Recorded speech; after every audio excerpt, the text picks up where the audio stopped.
In today's video, I'm going to teach you how to automatically clear Google Chrome browsing data on exit. To begin, open Google Chrome on your computer.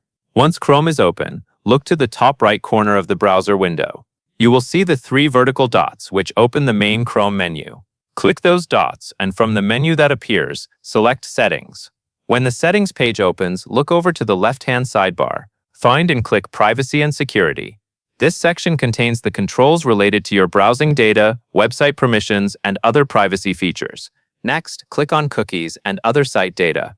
Depending on your version of Chrome, you may instead need to go through Site Settings and then choose On-Device Site Data. The wording can vary slightly, but you are looking for the area that manages cookies and stored website data.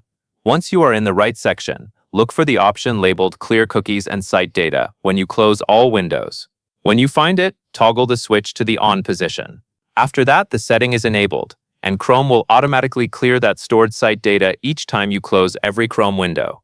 That is all you need to do. You have now set Google Chrome to automatically clear browsing-related site data on exit. That covers everything you need to know.